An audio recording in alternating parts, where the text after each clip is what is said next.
Irmãos, estamos vivendo desafios um atrás do outro. Cada dia está sendo mais desafiador, cada dia estamos sendo testados, cada dia estamos sendo submetidos a dores que não queríamos viver. Quem aqui gostaria de viver dores? Ninguém. Se você perguntar para qualquer pessoa em sã consciência, você gostaria de passar por um processo dolorido? Todos nós responderíamos imediatamente não. Não fomos feitos nas nossas emoções com a estrutura para querer sentir dor. Mas os processos da dor, esses processos nos edificam. São os processos da dor que nos revelam de quem nós somos filhos.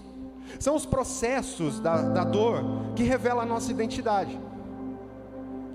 A Bíblia diz que Jesus, em Hebreus 5, diz que Jesus aprendeu a ser obediente por tudo aquilo que ele sofreu.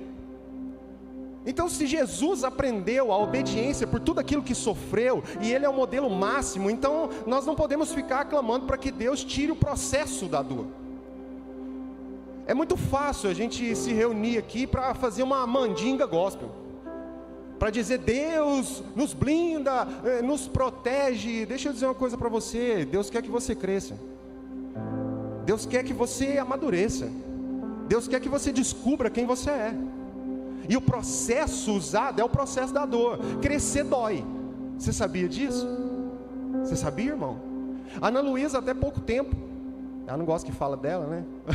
Mas a Ana Luísa até pouco tempo, que a Ana Luísa está entrando agora na adolescência, mas a Ana Luísa quase todo dia ela acordava e falava assim: pai, está doendo a minha perna, pai, está doendo meu braço. Eu falei: gente, essa menina está doendo todo dia, ela tem dor. Até que eu entendi e lembrei que ela estava em fase de crescimento. E crescer dói. O processo da dor é necessário para o crescimento. E muitas vezes estamos querendo fugir da dor. Eu fico muito pilhado com esse evangelho que tenta nos poupar. Esse evangelho que tenta nos livrar. Jesus nunca quis se livrar da cruz. Jesus nunca quis se livrar da cruz. Quando Pedro revelou quem ele era, Pedro disse: tu és o Cristo, o Filho de Deus. Ele disse: não foi nem carne nem sangue que te revelou isso, mas foi o meu Pai que está no céu. Passou 10 minutos, ele falou que ele tinha que morrer. Ou seja, ele falou: eu tenho que sofrer, eu tenho que passar pelo processo da dor. O Pedro foi e falou: não fala isso de ti mesmo. A tradução do hebraico diz que Pedro estava dizendo para ele: Jesus, poupa-te, livra-te, te livra do sofrimento. O que ele disse para Pedro? Afastai-vos de mim, Satanás. Satanás. Você acha mesmo que nós estamos vivendo esse processo de pandemia nessa nação, às vésperas de um grande avivamento que estava começando a acontecer nessa nação, à toa? Porque Deus não queria avivamento de meninos, Deus queria avivamento de homens e mulheres maduros. Deus sinalizou o que Ele vai fazer. Nós ficamos eufóricos com o que Ele ia fazer. Ele falou: então agora eu preciso preparar vocês. E Ele nos colocou nesse processo. E é esse processo que vai revelar para você quem você é. Então hoje a mensagem que eu queria pregar para você, o tema dela é: não fuja da fornalha. Amém, irmão? Amém? E hoje nós vamos ler um capítulo inteirinho da Bíblia. Teve uns lá que já endemoniou. Nós vamos ler um capítulo inteiro da Bíblia. Aleluia, irmão. Aleluia, irmão. Aleluia. Deixa eu te dar uma notícia. Lá na Coreia do Norte, sabe como é que eles fazem? As igrejas lá, elas se reúnem escondidos. As igrejas cristãs. Lá se você disser que você é cristão, você está morto. Então o que eles fazem? Eles se reúnem em cavernas. Os grupos vão para os cultos em cavernas. E lá não pode ter Bíblia. Aí às vezes eles têm uma folha da Bíblia. Uma folha. Aí eles se reúnem, leem aquela folha, estudam aquela folha. E cada dia, uma vez por semana, cada dia daquele culto, essa folha fica com uma pessoa. Ele leva essa folha para casa, passa a semana estudando, orando. Aí no outro culto ele leva essa folha de novo para lá, e essa folha vai para outra pessoa. E nós temos essa Bíblia inteira dentro de casa, e muitas vezes ela está empoeirada porque a gente não lê. Aprenda a dar valor nos presentes de Deus. Deus não quer te dar só carro importado, Deus não quer te dar só casa com piscina, Deus não quer só te dar uma conta gorda bancária. Deus quer te dar a revelação de quem Ele é, e Ele já te deu, está aí na sua mão. Então desfruta, irmão, desfruta. Tenha prazer em ler a Bíblia. Tenha prazer em ler porque isso aqui é seu manual de vida, amém? Aqui tem a resposta para tudo. Para tudo, para tudo. Se você procurar a resposta, você vai achar. Porque a resposta é só um. E essa resposta disse para nós: eu sou o caminho, eu sou a verdade e eu sou a vida. Ninguém vem ao Pai a não ser por mim, Cristo Jesus. Amém? Então abra sua Bíblia aí, no livro de Daniel. Daniel capítulo 3.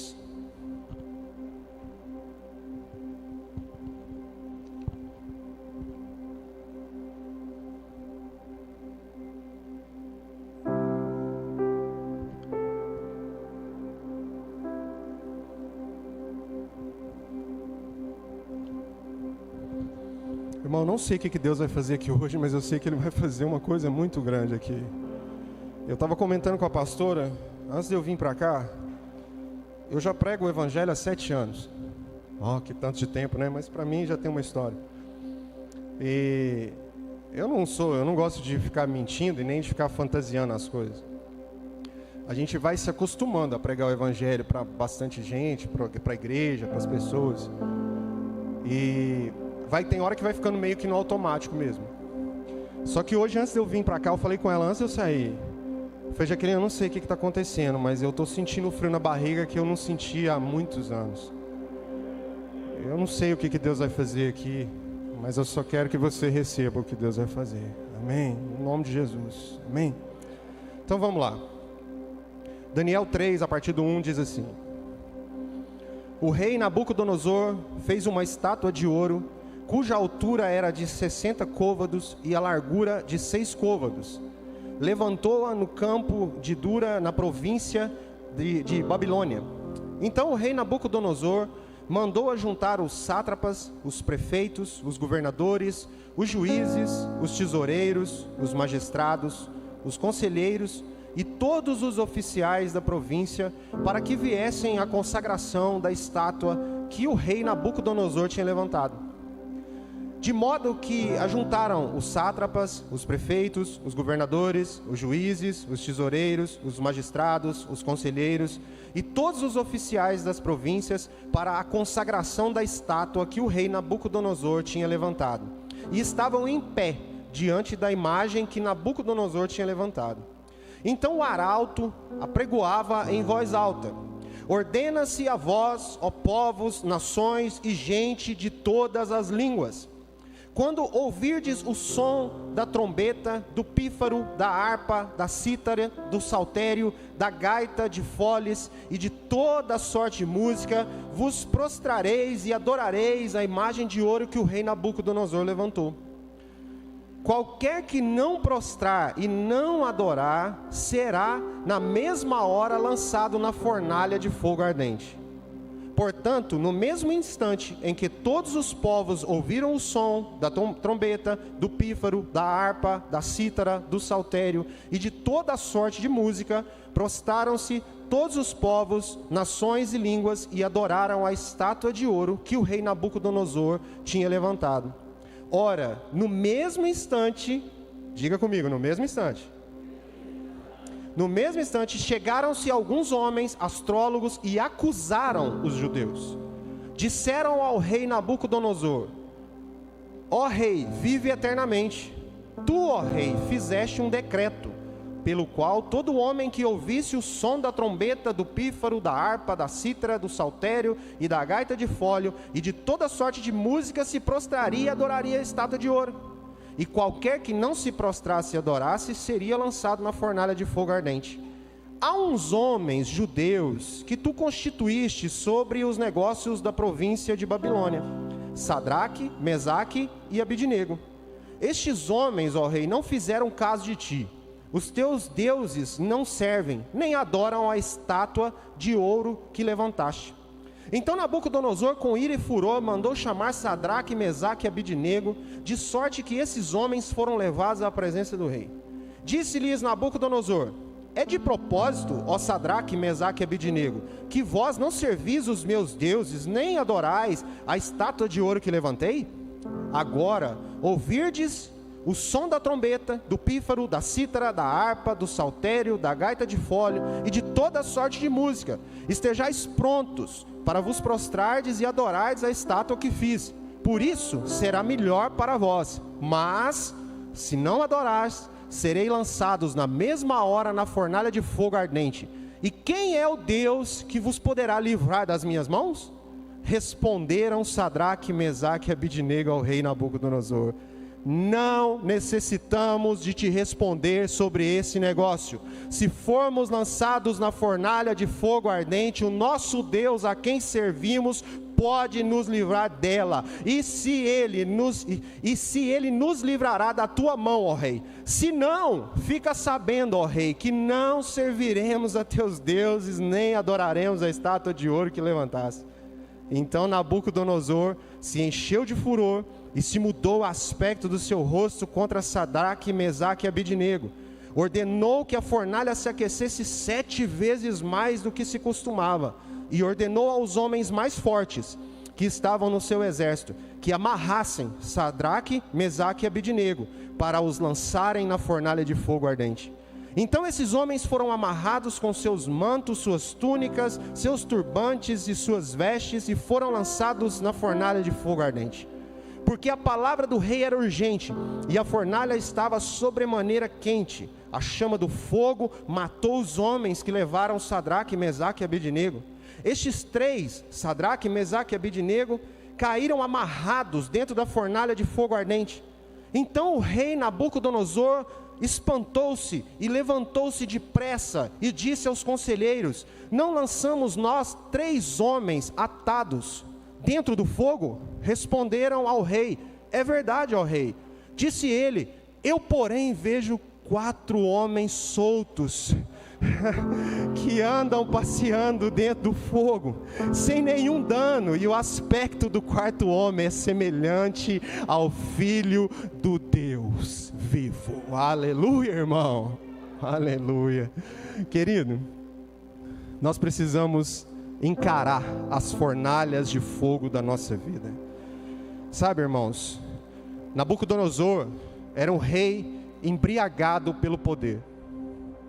Era um rei que não bastou ser só rei, ele queria ser adorado, ele queria ser exaltado, ele queria ser Deus. E isso nos traz a reflexão de um mundo que nós vivemos com pessoas embriagadas pelo poder. Não é embriagadas com o poder, porque tem muita gente que tem poder financeiro, tem poder na sociedade, mas vive uma vida reta diante de Deus. Mas tem muita gente que está embriagado pelo poder, pelo desejo de poder, pelo desejo de ser adorado. E Nabucodonosor então levantou uma estátua, e a estátua era dele mesmo, e ele queria que todos se prostrassem e adorassem a imagem dele. Mas o evangelho que eu conheço me ensinou a servir um homem, um Deus que se fez homem, que se esvaziou de todo o seu poder, que abriu mão de todo lugar de honra, que abriu mão de ser adorado e exaltado nessa terra, para nascer numa manjedoura, que abriu mão de governar os reinos da terra, para dizer para mim e para você: o meu reino está dentro de você. Me ensinou a ver um Jesus que, quando foi anunciado por João Batista, que está lá em João, no capítulo 3, a partir do verso 27, João Batista batizou Jesus. Logo depois, os discípulos que andavam com João Batista viram que aonde Jesus estava com os seus discípulos, as pessoas estavam se chegando e estavam sendo batizadas. E eles correram para dizer para João Batista: olha, João, aquele homem de quem você falara no batismo lá, as pessoas estão chegando até ele, estão sendo batizadas. O que eles estavam dizendo? João Batista, esse homem está tomando o seu poder, esse homem está tomando o seu lugar. E João Batista, como alguém que entendia o propósito dele na terra, disse: convém que ele cresça e que eu diminua. O evangelho é para que Jesus cresça, o evangelho é para que Jesus apareça, o evangelho é para que você diminua, para que ele apareça. Deixa eu dizer uma coisa para você: se encha tanto de Deus, se encha tanto de Jesus, até que não sobre nada de você, só sobre ele. Teve glória a Deus aqui. Se encha de Deus, se encha de Jesus, até que não sobre mais nada de você, só fique Ele. Porque convém que Ele cresça e que eu diminua. Não podemos viver embriagados por poder, irmãos. Não podemos viver embriagados por desejos do nosso coração. Temos que viver apaixonados por Jesus. Temos que viver apaixonados pelo Filho de Deus e seguir o seu modelo em tudo. Seguir o seu modelo naquele que, na mesa com os seus discípulos, se abaixou para lavar os pés deles. Não se embriague com o poder, se encha de Jesus. A Bíblia diz, Jesus disse: aprendei de mim, porque eu sou manso e humilde de coração. Agora eu te pergunto, como que uma igreja é tão cheia de gente arrogante, soberba, religiosa, indecente, julgadora, condenadora, e ainda tem coragem de dizer que está aprendendo com Jesus? Aprender com Jesus é ser manso e humilde de coração. Ser humilde, querido, não é pensar menos de você. Tem gente que confunde humildade com pobreza. Ah, o fulano é tão humilde, pobrezinho, tadinho. Irmão, eu já vi gente chegar aqui nesse lugar de bicicleta que parecia que tinha comido uma pepita de ouro. Chegar de bicicleta aqui, sai que eu estou passando. E já vi gente encostar aqui com um carro importado, sentar ali no fundo ali, e abençoar muito mais gente do que você imagina nesse lugar.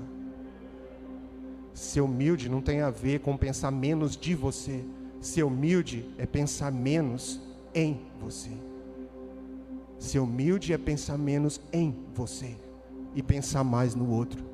Não interessa as posses que você tem, mas aprenda com Jesus. Seja humilde e seja manso de coração. Às vezes nós estamos querendo que Jesus abençoe a nossa vida, mas você já parou para pensar que tipo de vida você está pedindo para Jesus abençoar? Irmão, eu faço essa pergunta todo dia. Jesus, abençoa a minha vida. Aí eu pergunto, meu Deus, que vida que eu estou pedindo para Ele abençoar? Será que eu estou pedindo para abençoar uma vida de uma pessoa que vive em guerra com a família? Será que eu estou pedindo para Deus abençoar a vida de uma pessoa que vive na pornografia? Será que eu estou pedindo para abençoar a vida de uma pessoa que vive tramando, arquitetando para passar a perna nas pessoas no trabalho? Será que eu estou pedindo para Deus abençoar uma vida de gente que diz que ama a Deus, mas nem conhece a Deus? E quando eu olho para essa pessoa sou eu, e eu estou pedindo para Deus abençoar essa vida, e Deus olha lá de cima e fala assim: eu não quero abençoar essa vida sua, eu quero é matar essa vida sua para te dar a minha vida. Então não peça para Deus abençoar a sua vida, peça para Ele te dar a vida dele. E diga: Deus, me dê a tua vida, porque o evangelho que eu leio diz: aquele que quiser ganhar a sua vida, perdê-la-á. Mas aquele que perder a sua vida por amor a mim, achá-la-á. Ei, não se embriague com poder, se encha com o Espírito Santo de Deus. O apóstolo Paulo escreveu: não vos embriagueis com vinho aonde há contenda, mas enchei-vos do Espírito Santo. Billy Graham foi pregar numa igreja, chegou na igreja, estava tendo uma reunião dos diáconos separado, e eles estavam falando alto e apontando o dedo para um homem lá. E aí Billy Graham olhou aquilo, viu que eles estavam alterados, e falando, e o homem com a cabeça baixa.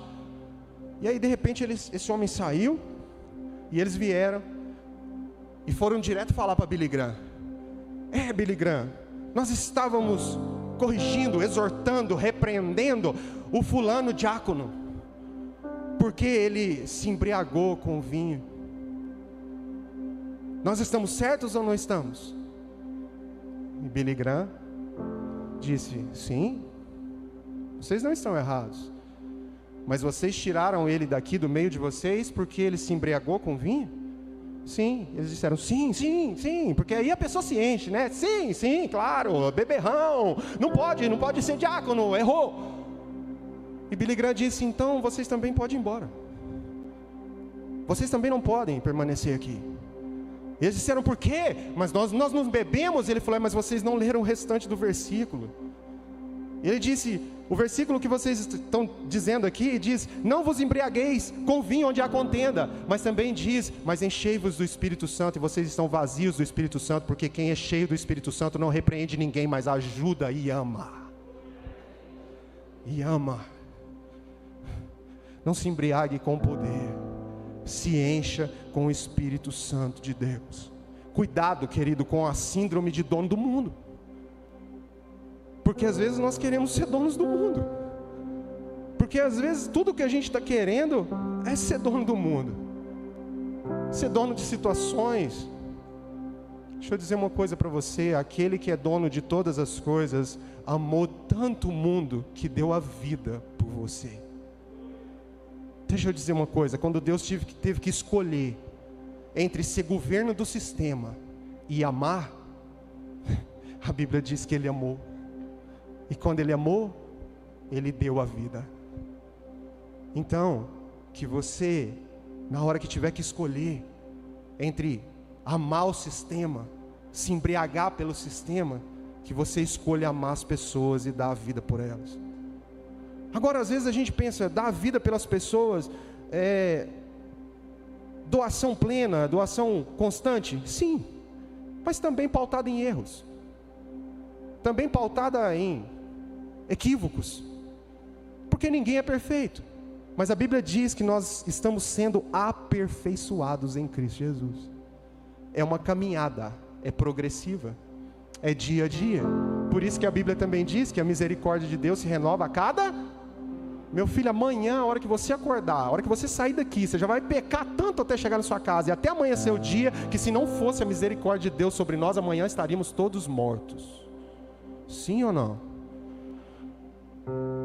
Se Deus viesse aqui agora, Jesus entrasse por aquela porta, e viesse aqui, subisse aqui nessa plataforma, e falasse assim, Lúcio, me dá esse microfone um pouquinho. Pegasse o microfone, e falasse assim, irmãos, hoje eu vim aqui, para fazer uma coisa com vocês.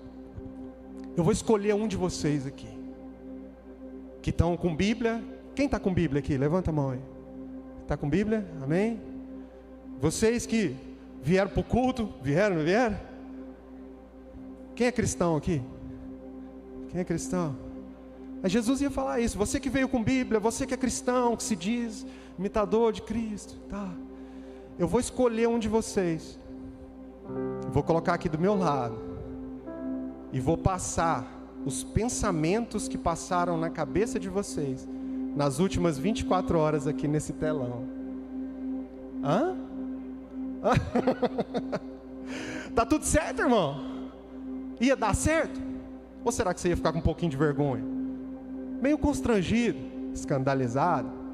Deixa eu dizer uma coisa para você, a Bíblia diz que todos nós pecamos e fomos destituídos da glória de Deus, então estamos vivendo pela misericórdia.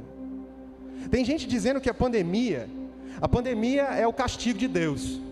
A pandemia é o castigo de Deus. Não, a pandemia revelou a misericórdia de Deus. Porque quem arrumou essa presepada para a nossa cabeça foi nós mesmos. Quem arrumou essa presepada somos nós. Com essa ganância globalizada, com esse tanto de gente indo e vindo, e vai, e vamos fazer isso, e vamos fazer experimento, e vamos lá, vamos ficar rico. Nós arrumamos essa presepada para cima de nós, e nós só estamos aqui sentados hoje vivos, porque existe um Deus de misericórdia sobre nós. Só por isso. Então para de viajar. Para. Se nós estivéssemos mesmo debaixo da ira de Deus, não estaríamos aqui. De maneira nenhuma. De modo algum. Mas estamos na misericórdia de Deus. Sabe, querido, o poder dos tiranos, ele se esbarra na fidelidade dos servos de Deus. Todo o poder de tirania, ele sempre encontra o seu limite nos fiéis de Cristo Jesus. Os 3 jovens hebreus que nós lemos aqui são uma nota dissonante no meio daquela sinfonia de servilismo. eles são intransigentes, inconformistas. A verdade é inegociável. Não transigem com os absolutos de Deus. Não vendem a consciência. Preferem a morte do que a infidelidade a Deus. Estão prontos a morrer e não a pecar. Você já parou para refletir nesse texto? A Bíblia diz que eram 3 jovens. 3 jovens que não se conformaram em servir a um rei louco que estava querendo colocar um processo de idolatria sobre eles. Eles sabiam a quem serviam. A Bíblia diz que eles estavam inconformados. Você sabe o que é ser inconformado, irmão? A palavra conformado significa tomar a forma da forma. O sistema do mundo está conformando as pessoas. O sistema do mundo está conformando. A gente está achando tudo muito natural. Está tudo natural demais, irmão. Tudo pode. Tudo pode. Tudo pode. É o evangelho liberal. O evangelho da graça não é liberal. O evangelho da graça é o evangelho que ama, mas também é o evangelho que diz: vai e não peca mais. Você sabia disso? Porque a gente está conformado com o que está acontecendo lá fora e estamos trazendo isso para dentro da igreja. Meu irmão, deixa eu te falar uma coisa: vai chegar o dia que você vai ter que ser contra a lei.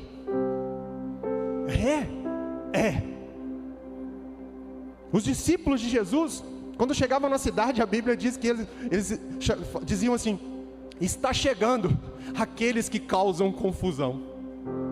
Deixa eu te falar uma coisa: abortar é legal?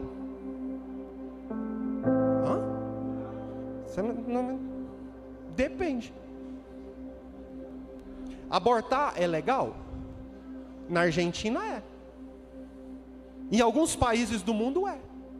Agora, abortar é moral diante de Deus? Então, se você não vai se submeter à legalidade de poder abortar, você vai ter que se render à moralidade de Deus, e você vai ter que ser contra a lei. E aí, estamos prontos? Estamos prontos, ou vamos nos conformar?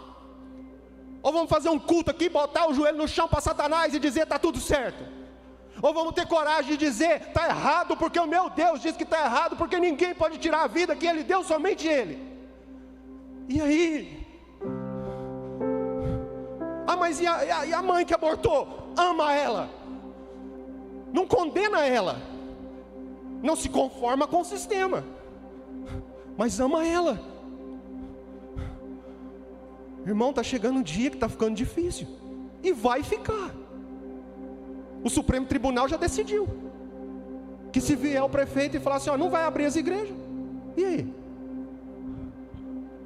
Eu estou pronto para reunir nas cavernas aí, nos buracos aí, nas matas aí. Quem está pronto aí? Aleluia, irmão. Por quê? Porque a gente não vai conformar com o mundo. Não vos conformeis com esse mundo, mas sejam transformados pelo entendimento. Amém, querido. Amém. Esses 3 estavam lá, e quando falou: vai se prostrar, eles ficaram em pé. Agora tem um detalhe: eles estavam todos em pé. Sim ou não? A Bíblia diz que eles estavam em pé. Amém? O rei botou todo mundo em pé. Está todo mundo lá. Alguém sabia o que ia acontecer lá? Não. A Bíblia diz que tinha um decreto, mas diz que foi de repente. De repente começou a tocar. E aí, quando começou a tocar, todo mundo tinha que se prostrar. Então deixa eu te falar uma coisa: fica pronto para os de repente de Deus. De repente você sai daqui todo feliz. Você vai chegar lá fora e de repente Deus vai te botar numa situação que é adorar a Deus ou negar a Deus. Você está pronto para o de repente? Está pronto para ficar em pé enquanto todo mundo se dobra a Satanás? Está pronto, igreja? Sim ou não? Amém, querido? Você está pronto? Então vamos fazer barulho para o inferno ouvir que essa igreja está pronta. Está pronta para não se dobrar. Não se dobrar. Não fuja da fornalha. Não fuja do processo, mas saiba a quem você serve. Não fugir da fornalha, querido, é passar na prova. é poder estar diante da religião totalitária e das barbáries da religião totalitária. E para você entender, essa religião, ela quer que as pessoas tenham lealdade pela força. E agora eu já trago isso, a gente estava falando do mundo, eu vou trazer para o ambiente de igreja. Irmão, as igrejas que deveriam ensinar a liberdade de servir a Deus, estão escravizando as pessoas para que as pessoas sirvam a homens. Estão colocando uma legalidade que Jesus não colocou. A gente está pedindo coisa para as pessoas que Jesus não pediu. Por quê? Porque é um sistema que quer que você ame a Deus pela força e não pelo amor. Mas você só vai servir a Jesus de verdade o dia que você entender que Ele é o amor. Você só vai servir a Jesus com toda a vontade o dia que você amá-lo. O dia que você servi-lo por aquilo que Ele é, e não por aquilo que Ele pode te dar, e muito menos porque as pessoas disseram para você que Ele é um Deus mau. Irmão, tem gente que você conversa com Ele, a imagem que Ele tem de Deus, você fala, vixe, isso aqui é o it a coisa, não é Deus. Porque ele fica todo, sabe assim, todo reprimido, retraído. Não, isso não pode. Tudo na nossa vida cristã começa com não pode. Na religião não pode. Deixa eu dizer, a nossa vida com Deus não começa com um não, começa com um sim para o Senhor. E à medida que eu digo sim para o Senhor, eu consigo enxergar o amor desse Deus. E eu o sirvo pelo amor e não pela força, querido. Sabe, irmãos, um dia uma mulher adulterou na Bíblia, e a Bíblia conta a história dessa mulher. E aí pegaram essa mulher que legalmente tinha errado e poderia ser punida pela religião, trouxeram ela a Jesus e disseram, olha, essa mulher aqui agora foi pega em adultério e ela vai ser apedrejada, porque assim diz a lei. Perguntaram para Jesus, falou assim, o que você acha? E Jesus disse, quem não tiver pecado, pode atirar a primeira pedra. Quem ali não tinha pecado? Só Jesus. E ele jogou a pedra? Mas ele disse para eles, quem não tiver pecado, pode jogar a pedra. Jesus poderia ter apedrejado aquela mulher, e Ele estaria ensinando para nós a servi-lo pela força do que Ele é. Mas Jesus não pegou uma pedra para jogar, mas pelo contrário, quando todos soltaram as pedras, e a Bíblia diz, entenda isso, que começaram a soltar as pedras dos mais velhos para os mais novos. Quem soltou as pedras primeiro?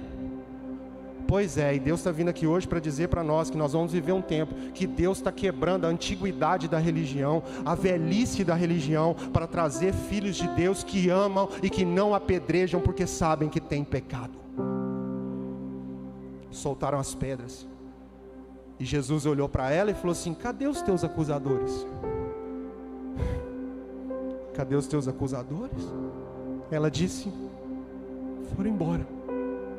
E aí Jesus não tinha pecado, era Deus, Ele podia dizer para ela, então agora se prostre a mim, põe a tua boca no pó.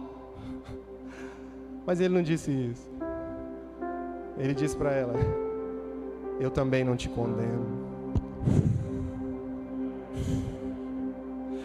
Se Jesus não condena, que igreja é essa que está querendo condenar? Que igreja é essa que está dizendo para você que você não pode andar com as pessoas lá fora porque elas não são da sua igreja? Que igreja é essa que está dizendo para você que a roupa que você tem que usar, porque se não for no padrão, você não vai para o céu? Que igreja é essa que está colocando pessoas no céu e no inferno? Essa não é a igreja do nosso Senhor Jesus Cristo. Porque a igreja do nosso Senhor Jesus Cristo não julga, não condena. Porém, uma vez perdoado, Ele olha bem nos olhos e diz, agora vai, comece uma nova vida, mas não peca mais, não erra mais, começa de novo, mas só que agora começa certo. Sabe, irmãos, às vezes a gente pula algumas partes do processo de Deus na nossa vida. A pastora Jaqueline pregou aqui hoje sobre as vestes que Deus nos dá. Quando ela estava pregando, eu estava lembrando aqui do filho pródigo. O filho pródigo, ele pediu a herança para o pai, ele saiu da presença do pai, ele quis gastar o dinheiro, gastou, foi comer com porcos, e um dia ele resolveu voltar para casa todo sujo. Quando ele voltou para casa, ele não encontrou uma porta fechada, irmão. Então entenda, a porta daquela igreja está aqui, desse lugar está aberta, a porta do nosso coração tem que estar aberta. Se a gente estiver reunido debaixo de uma árvore, se estiver na praça, que nem, Jamaica faz isso demais, reúne a galera. Esse dia estava reunido lá com um morador de rua, lá na praça, lá, não interessa, mas a porta do coração tem que estar aberta. A porta da casa tem que estar aberta. Esse menino chegou, não achou a porta fechada, ele achou a porta aberta. E ele achou um pai que correu para abraçá-lo. Ei, meu Deus, o que está faltando para a gente sair correndo e abraçar quem está no pecado? Está faltando coragem ou excesso de religião que nós estamos tendo? Porque o pai correu, a Bíblia diz que ele correu ao encontro, e ele abraçou o menino que estava com a roupa suja. Então deixa eu dizer uma coisa para você, não adianta você querer limpar uma pessoa primeiro para depois chamar ela de irmão. Por que a gente só chama uma prostituta de irmã se ela virar crente? Por que eu só chamo um usuário de droga de irmão se ele sentar nessa cadeira aqui e dar um testemunho de que ele foi convertido? E se amanhã ou depois um de nós cair nessa vida, não é mais seu irmão? Não tenta limpar as pessoas para depois dizer para elas que elas têm um pai. Diga para elas, você tem um pai, quem vai limpar elas é o Espírito Santo. Diga para elas, você tem um pai. Que pai? O meu, que é nosso, que nós somos irmãos. Não tenta limpar a sujeira das pessoas. A Bíblia diz que a nossa justiça é como um trapo de imundícia, irmão. Eu já falei isso aqui várias vezes. O que é o trapo de imundícia? É o pano que as mulheres usavam no período menstrual, na época de Jesus, antes de Jesus. Aí Deus diz assim, a justiça de vocês é esse pano sujo aqui. Sabe por quê? Porque a gente está tentando limpar as pessoas com a nossa justiça. A gente está tentando limpar os pecados das pessoas para tentar trazer elas bonitinho para Deus, e fica pregando sermão para elas, e falando que elas vão para o inferno, e falando que elas estão erradas, e tentando limpar, e no fim Deus está falando assim, olha para sua mão, está vendo aí a sua justiça que está na sua mão? O que é isso? Para mim é igual um trapo de imundícia, não serviu para nada, porque quem limpa sou eu, quem dá vestes novas sou eu. O filho pródigo chegou, o pai abraçou ele sujo. Só que aí tem um processo que a gente está esquecendo. O pai disse para os servos da casa, ele disse, prepara um banquete, prepara uma mesa farta, mata um novilho melhor, traz vestes novas para ele, traz sandálias novas e um anel. Quando ele trocou as vestes, ele foi conduzido ao banquete da mesa do pai. Tem gente que não está conseguindo chegar na mesa do banquete, porque chegou de volta, foi abraçado, foi perdoado, mas não quer trocar a roupa do pecado. Que o Espírito Santo pegue aí para quem foi isso aí. Deus está aqui hoje dizendo para alguém aqui, eu já te recebi, eu já te perdoei, eu já te abracei, eu já disse, você é meu filho. Deixa eu trocar essa roupa sua. Você não é essa roupa. Você é alguém vestido com a minha santidade. Deixa Deus trocar sua roupa. Ai, pastor, vai pôr uma roupa de crente? Não, vai pôr uma roupa de filho que agora pode participar do banquete. Sabe, querido, não fugir da fornalha é passar nessa prova. Na prova dessa religião, que quando se desvia da verdade, ela se torna um braço da intolerância. Você já viu tanto que nós estamos intolerantes, irmãos? Não vamos muito longe não. Nas últimas eleições, pelo amor de Deus, irmão, pelo amor de Deus. Estou falando aqui, não vou falar de política não, a igreja não é lugar disso. Vou falar de crente, de filho de Deus, intolerante. Ah, eu sou da direita, não, eu sou da esquerda. Ah, irmão, que dia que nós vamos entender que nós somos do alto? Só dois entenderam aqui. Não é direita nem esquerda, querida, é do alto. É do alto. Para ser intolerante. Deixa eu te falar, você já tentou trocar uma ideia com uma pessoa que pensa diferente de você? Você já viu? Você quer medir o tanto que você é intolerante, é se uma pessoa pensa diferente de você. Você quer matar. Você quer matar. Por quê? Porque você queria que ele fosse igual. Mas Deus fez todos nós diferentes, porque somos membros de um mesmo corpo. Aleluia, irmão. Aleluia. Por isso nós somos diferentes. Sabe o que a gente está tentando gerar pessoas iguais, sendo que Deus está gritando com a gente. A minha igreja é a igreja dos diferentes. É um ajuntamento dos diferentes. Glória a Deus, porque aqui tem gente de todo jeito. Porque isso aqui é o corpo de Cristo. Porque são filhos gerados por Ele. João Batista, quando foi perguntado acerca do batismo, ele disse uma coisa. Quando falaram, ó, Jesus está batizando, ele falou assim, deixa eu falar uma coisa para vocês aqui. Eu sou só o amigo do noivo. O que João Batista está dizendo? Ele era amigo de Jesus? Não, não era isso. É que naquela época, quando alguém começava a namorar, e aí às vezes o homem ele não podia ficar na cidade, ele morava em outro lugar, eu tinha que sair para trabalhar, e ele tinha uma noiva lá.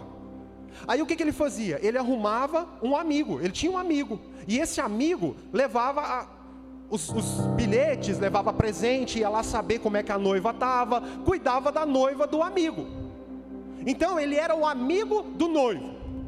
Agora você imagina, vou pegar quem aqui? O Wilson, que está solteiro. Está solteiro, viu, gente? Pegando currículo, amém? Depois entregar currículo no final aqui. Hã? Não, precisa não, pode ficar aí. Fica aí, depois eu te mostro aqui. Bom, o Wilson começou a namorar. Arrumou uma noiva. Aí ele precisa ficar viajando. Isso tudo é uma representação, não estou profetizando, tá? Não, para o povo entender. Aí ele está aqui, arrumou uma noiva, ele é lá da época de Jesus lá. Arrumou uma noiva, mas ele não pode ficar aqui na cidade, ele tem que ficar viajando. Aí ele arruma um amigo. E o amigo vai lá para cuidar da noiva dele até ele voltar. Leva presente, vê como é que ela está. E o Wilson resolve ficar 10 meses fora. Quando o Wilson volta, a noiva do Wilson teve um menino. A cara do amigo dele. Isso era amigo do noivo? São os cão chupando manga. Porque amigo do noivo cuida da noiva para o noivo, não gera filho na noiva. Assim somos nós com a igreja. Não estamos aqui para gerar filhos segundo a nossa semelhança. Eu não estou aqui para gerar uma igreja que tem só pregadores, que porque eu prego de camiseta, vai pregar só de camiseta. Que porque a gente tem um movimento jovem aqui, toda igreja precisa ter. Porque aqui a gente tem as paredes pretas, toda igreja precisa ter. Porque a gente pensa na ação social de um jeito, tem que ser desse jeito, que tem que ser padrão. Não, isso são filhos gerados por nós. Mas nós só somos amigos da noiva. Quem gera os filhos nesse lugar é o noivo chamado Jesus Cristo. E os filhos são a cara dele.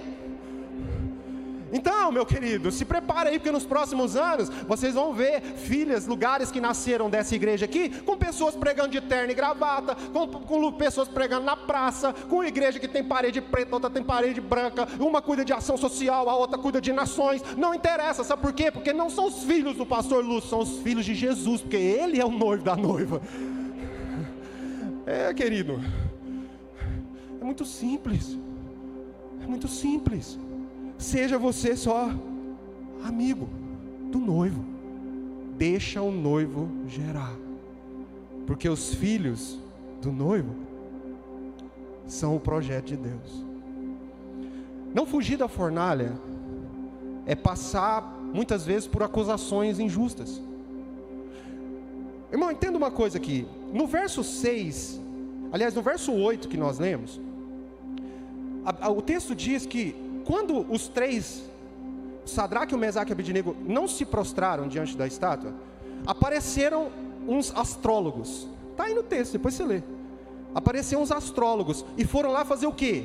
Denunciar. Eles foram lá denunciar para o rei. Chegou lá puxando o saco do rei. Ó rei, vive eternamente. Que é assim, né? Ó rei, deixa eu te contar, rei. Não vim fazer fofoca, tá? Vim só te avisar. Sabe aqueles três que você colocou lá, no poder lá? Pois é, o senhor não fez uma estátua, rei? Eu vou conjecturar com o texto aqui. Eles devem ter falado assim: que estátua linda, maravilhosa. Acertaram o perfil do senhor certinho. Puseram o senhor do lado mais bonito.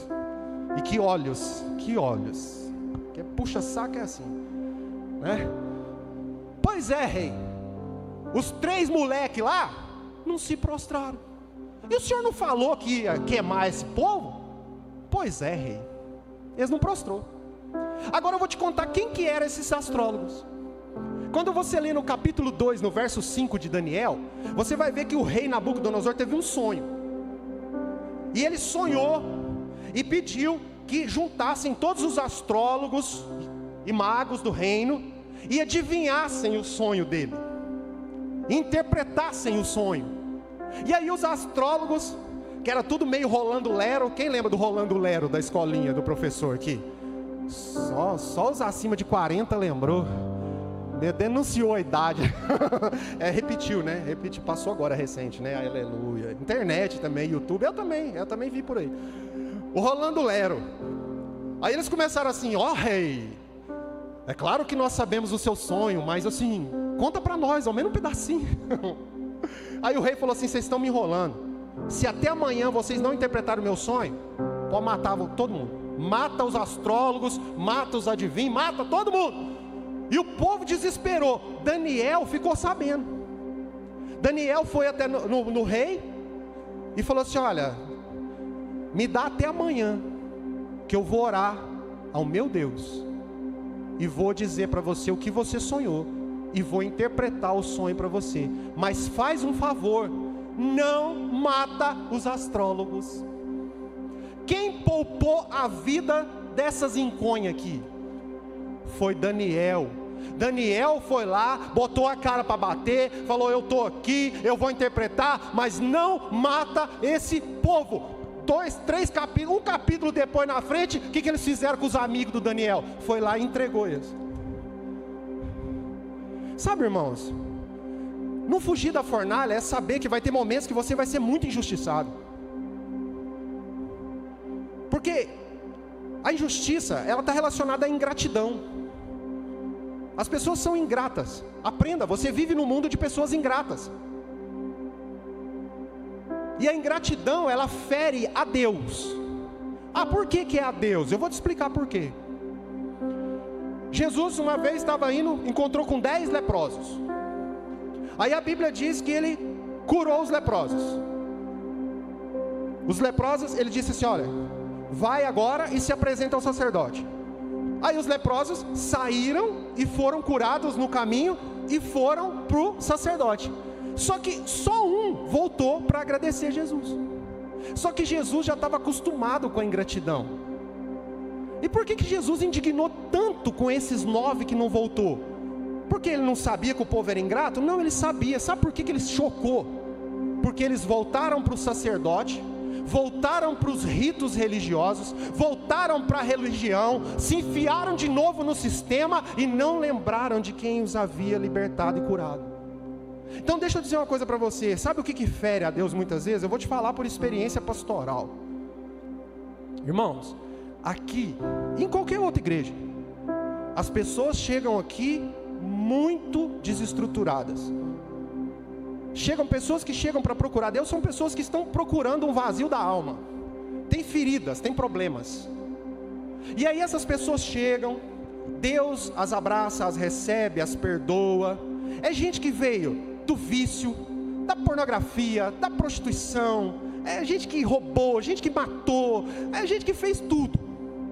Aí Deus vem, recebe, abraça, limpa, restaura, fica um vaso restaurado. Eu já vi isso acontecer demais. Gente que você olha assim e fala, não é a mesma pessoa. Até a fisionomia da pessoa muda. O Ramon mudou a fisionomia dele depois que Jesus salvou ele. Antes de Jesus ele parecia o demônio da Tasmânia, a foto dele. Você vê a foto dele antes e depois, você fala, mentira, não é a mesma coisa, né? Hoje é assim, né? Como é que é? Galegão dinamarquês. Aleluia. Gente, vou falar uma coisa para você. Deus restaura, Deus limpa. Aí a pessoa tá pronta. Aí de repente você está aqui, a pessoa chega para conversar com você e fala assim, pastor, que decepção.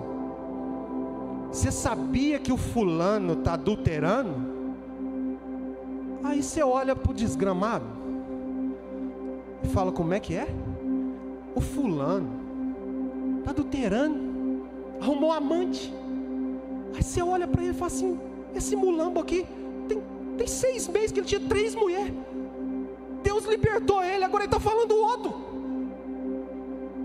Gente que chega para gente, meu irmão, eu já tive caso aqui, de mãe, que congrega aqui, pai, mãe, chegar para mim e falar assim, essa igreja aqui está errada.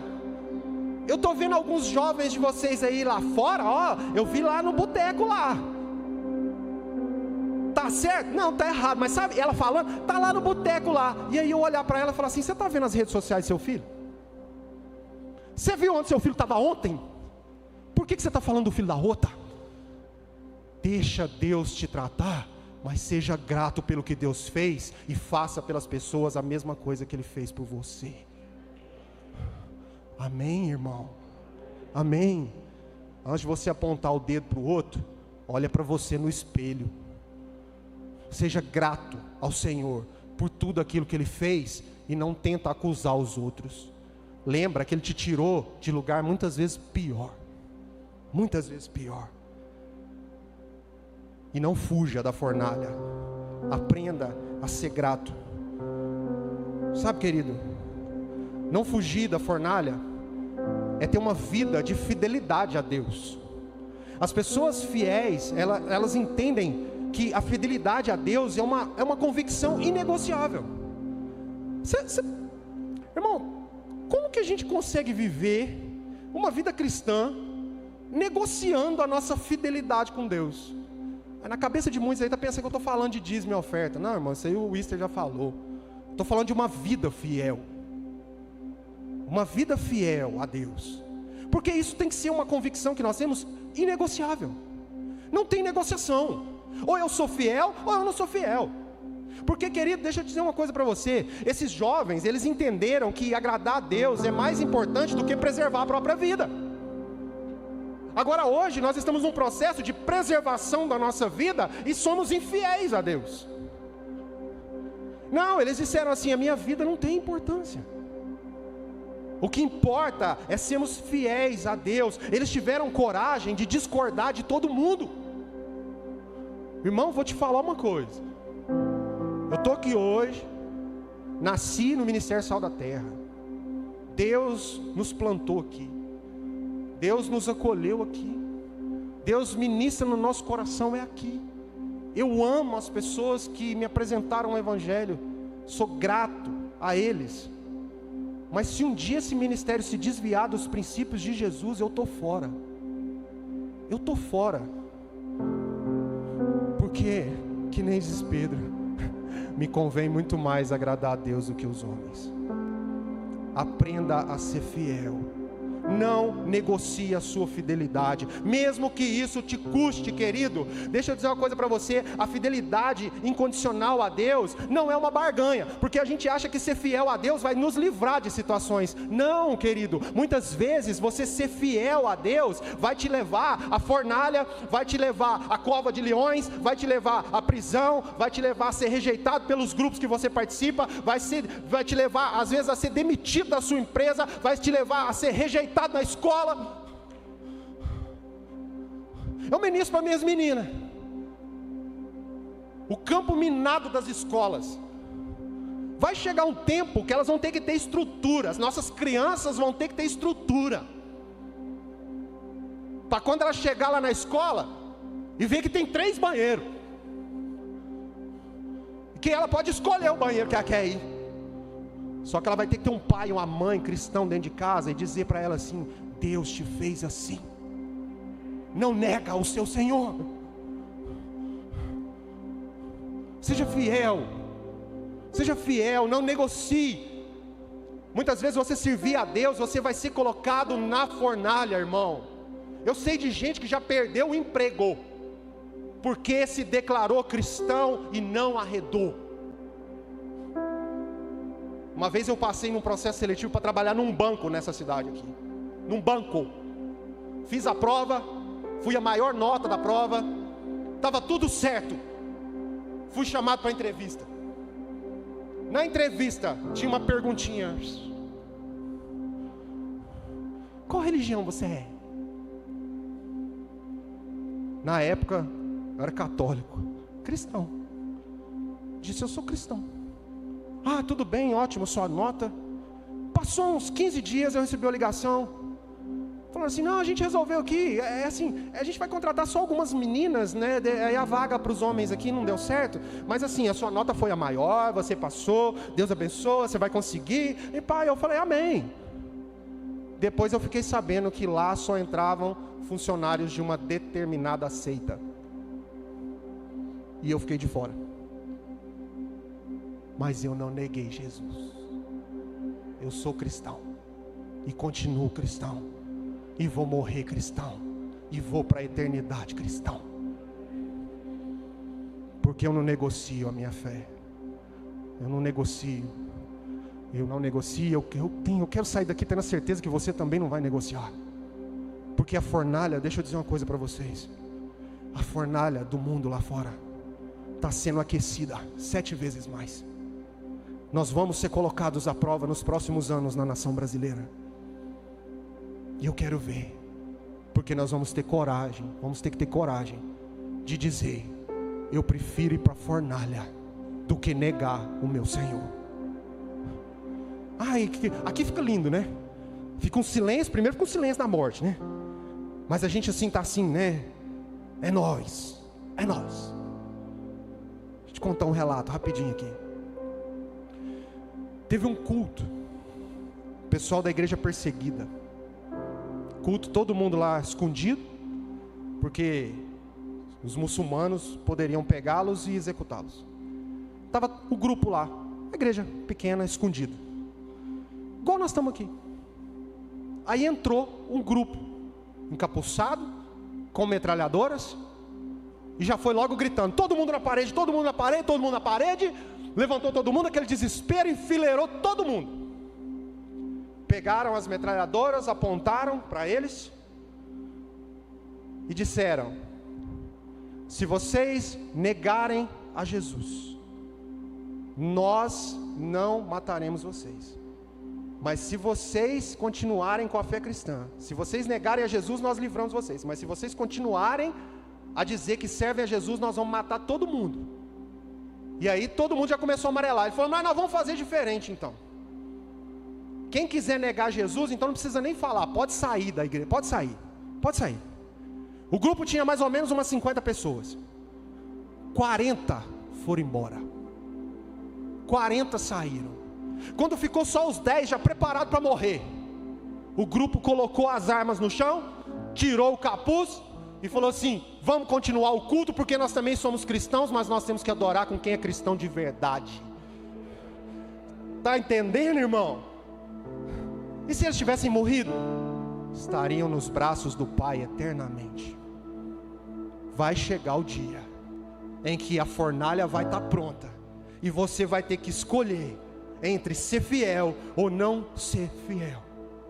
Sabe, ceder à pressão da maioria, porque a maioria pressiona, pode destruir a nossa vida mais do que a fornalha. Eu vejo os nossos jovens, né? Tá aqui, Gabriel tem 19 anos, os meninos estão aqui. Esses meninos são tentados o tempo todo a viverem uma vida embriagados, usando drogas, fazendo sexo antes do casamento. Sabe por quê? Porque a fornalha do diabo lá fora já está pronta. Porque você pode destruir a sua vida entrando numa fornalha que não tem nada a ver com Deus, porque a pressão não vai parar. E a gente precisa se posicionar. O que a gente acredita, irmão? Não é condenar as pessoas e separar delas, mas nós precisamos saber o que nós acreditamos, porque a gente está acreditando em tudo. Pode fazer sexo antes do casamento ou não pode? Não é o que eu acho, é o que a Bíblia diz. Aí se ele fizer, aí você vai se apartar dele? Não, você vai andar com ele, amar ele, mas toda vez que ele te perguntar, você vai falar assim: estava errado. Estava errado. Por quê? Porque a Bíblia diz que você estava errado. Jesus diz. Senão a gente vai negando, e a gente se destrói a si mesmo. Por isso, seja fiel a Deus, não importa o tamanho da fornalha que está pronta para você. E não fugir da fornalha é ter uma fé sem arrogância. Presta atenção aqui, irmão. Eu sei que às vezes você vem no culto uma vez, é um domingo só. Por favor, me dá tempo para mim falar o que eu tenho que falar aqui hoje, porque eu sei que tem coisa para muita gente aqui. Eu não sei o que Deus quer, mas tem. Uma fé sem arrogância. Não fugir da fornalha é ter uma fé sem arrogância. O que é uma fé sem arrogância? Você não manda na agenda de Deus. Eu não determino para Deus nada. Entenda. Determinismos, orações. Tem um movimento. Eu estou vendo várias igrejas. O pessoal está orando nas portas dos hospitais. Louvado seja Deus. É isso. É isso. Mas as orações lá não podem determinar para Deus o que Deus tem que fazer. As orações lá têm que ser pautadas no nosso arrependimento. É gente que deveria ir para a porta dos hospitais, botar o joelho no chão e falar assim: Deus me perdoa, porque essas pessoas estão morrendo aí dentro. Muitos não sabem quem o Senhor é, porque eu fui intransigente. Traz para si. Eu tenho certeza que Deus que ouve lá dos céus é capaz de rasgar o céu e trazer cura sobre nós. Não tem uma fé arrogante. Esses 3 estavam lá. O rei desafiou eles e falou assim: eu vou pôr vocês na fornalha, e eu quero ver quem é o Deus de vocês para livrar. Eu quero saber quem é o Deus de vocês. Sabe o que eles falaram para o rei? Falou assim: rei, para começar, nós não temos que te dar satisfação. Nós não temos que dar satisfação para você a respeito disso. Mas já que o senhor perguntou, então deixa eu te falar. Nós não vamos nos prostrar. E se Deus quiser nos livrar, Ele tem poder para livrar. Mas se Ele não quiser, nem assim eu me curvo à tua estátua. É uma fé sem arrogância. Você não está aqui nesse mundo para barganhar com Deus. Você não está aqui para falar assim: eu te adoro, o Senhor me livra. Não, eu te adoro e encaro tudo que for, porque eu sei que a tua vontade é boa, perfeita, agradável. Nem que seja para mim entrar numa fornalha, numa cova de leões, nem que seja para ser perseguido, ser açoitado, ser preso, mas o Senhor é Senhor sobre a minha vida. Eu não negocio. E também não tenho essa arrogância de achar que eu mando em Deus. Nós não mandamos na agenda de Deus e não determinamos. Sabe o que Jó falou para Deus? Todo mundo aqui conhece a história de Jó? Todo mundo. Jó estava lá, servo de Deus, estava lá adorando, sacrificando. Satanás passou lá. Deus falou assim: está vendo meu filho lá? Tô, ué. Ricão, né? Bom demais, velho. Conta gorda, mulher, um monte de filho. Aí até eu. Não, vai lá, pode tocar na vida dele então, Satanás, vai lá.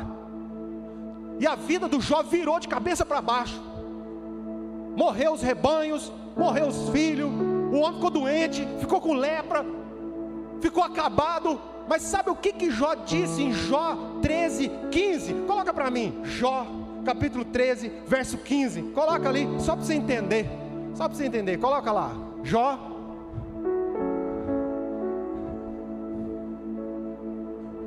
escola bíblica, Jó, tá dando, você vai dar para pôr?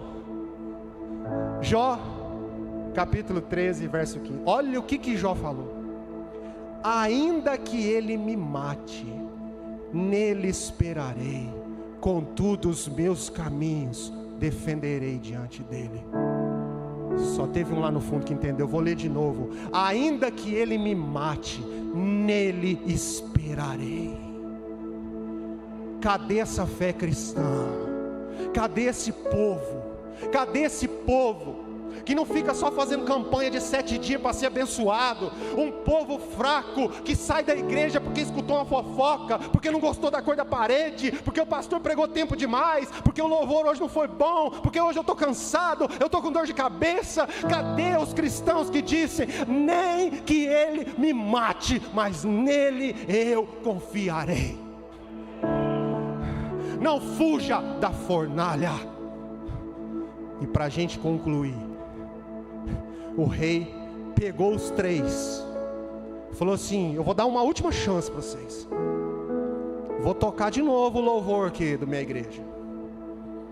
Na hora que eu tocar o louvor da minha igreja aqui, vou fazer um apelo para você virar membro da minha igreja, colocar o seu nome no livro dos dizimistas. Mas se você não vier não, eu vou mandar aquecer a fornalha 7 vezes mais. E eles deram a mesma resposta: nós não nos prostraremos. A Bíblia diz que o rei pegou os 3 e foi, amarrou os 3 e levou para a fornalha aquecida 7 vezes. Pediu para que os soldados mais fortes levassem eles até a fornalha. E a Bíblia diz que no caminho, os que estavam levando eles, o fogo era tão intenso que eles morreram. Quem estava levando os 3 morreu queimado antes de chegar na fornalha. Agora eu te faço uma pergunta aqui, irmão. Entenda uma coisa: que você não fugir da fornalha é entender que Deus não te livra dos problemas, mas Deus te livra nos problemas. 2 aleluia, 1 glória a Deus. Deus não te livra dos problemas, Deus te livra nos problemas. Deus podia ter impedido o rei de fazer o decreto, sim ou não? O rei está lá, escrevendo o decreto lá. Deus podia mandar um AVC nele lá e a mãozinha dele dar uma amnésia nele e falar: o que eu estou escrevendo aqui? Esqueci. Deus fez isso?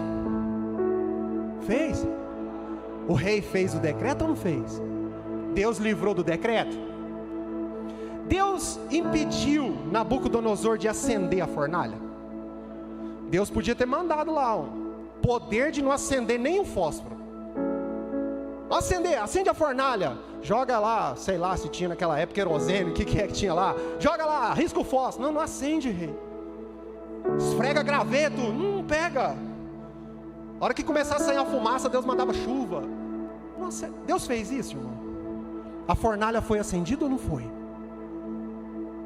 Deus impediu que os 3 jovens fossem acusados? Deus podia ter impedido a acusação, sim ou não? Deus podia ter mandado um quebrantamento no rei. A hora que os dedos duros chegou lá, rei, eles não se prostrou, e Deus mandava um quebrantamento no rei. Aí o rei falava assim: ai não, tadinho, esse é bonitinho, parece o Moisés, carinha de anjo, né?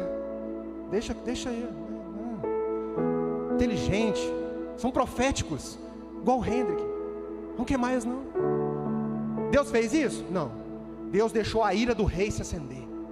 Deus não livrou eles da ira do rei. Deus deixou eles serem acusados.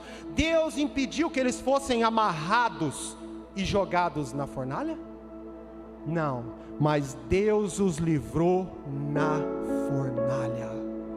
Deixa eu te falar uma coisa, talvez você entrou aqui essa noite E você nunca passou por uma fornalha tão quente como você está passando agora. Talvez você nunca enfrentou um problema tão grande como você está enfrentando agora. Talvez você nunca passou por uma situação dessa. Você nem imaginou que você poderia passar por uma situação dessa. Mas Deus tem um recado para você hoje da Bíblia. Coloca para mim aí, Isaías 43, verso 1. Olha o que Deus diz para você aqui essa noite. Isaías 43, verso 1. Mas agora, assim diz o Senhor que te criou, ó Jacó, e que te formou, ó Israel: não temas, porque eu te remi, chamei-te pelo teu nome, tu és meu. Coloca o outro versículo, o 2: quando passares pelas águas, estarei contigo. Agora vamos dar um break aqui. Quando passares pelas águas. Uai, Deus devia escrever diferente, uai, nós é tudo crente. Deus devia falar assim: quando eu livrar vocês das águas. Deus escreveu isso? O que ele pôs aqui? Quando vocês passarem pelas águas. Então nós vamos passar ou não vamos? Mas eu estarei contigo. E quando pelos rios. Nós vamos passar nos rios ou não vamos? Ou Deus falou assim: eu vou preparar um barquinho para vocês. Um barquinho rosa, um barquinho, né, turbinadinho, com motor de popa. A hora que chegar no rio, vocês pulam no barquinho, que eu não quero que os meus filhinhos molhem os pés, porque vai pegar gripe.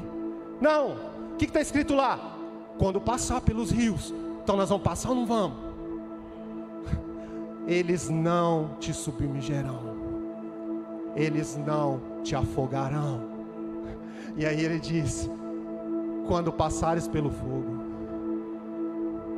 Deus disse ali: eu vou livrar vocês do fogo. Então que Bíblia é essa que nós estamos lendo? Quando passares pelo fogo, não te queimarás, nem a chama arderá em ti. Deus não te livra dos problemas, mas Ele te livra nos problemas. Faz barulho para Jesus, acorda. Faz barulho para Jesus.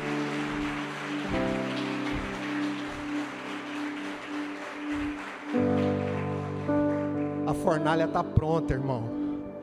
Agora, quando você não foge da fornalha, você vai entender uma coisa: que Deus transforma o instrumento de morte em livramento.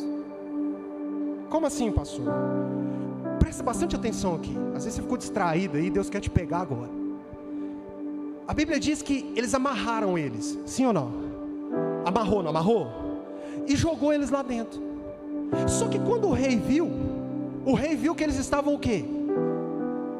Livres e andando. Então o fogo que era para matar eles fez o quê? Queimou só as cordas, querido. Deixa eu dizer uma coisa para você. Essa fornalha que você está passando no teu casamento é para Deus muitas vezes queimar só o teu orgulho. Essa fornalha que você está vivendo aí na tua família, muitas vezes é só para queimar aquilo que não deixava você ver Deus. Essa doença que você está vivendo aí agora, essa enfermidade, muitas vezes essa fornalha é só para você conhecer o Deus da cura. Esse fogo que era para te matar, Deus transforma hoje em livramento. E você que entrou aqui hoje amarrado e condenado, o fogo queima toda a atadura e te livra, porque Deus te livra no meio do fogo. Ah, meu Deus. E o rei ainda disse mais. Ele disse assim: quantos nós colocamos lá dentro? Eita. Eu fico pensando na cara deles. Uai, 3, rei: o Sadraque, o Mesaque e o Abednego. Aí eu penso no rei limpando o olho assim. Uai, mas eu estou vendo lá dentro 4. Só um entendeu aqui na frente.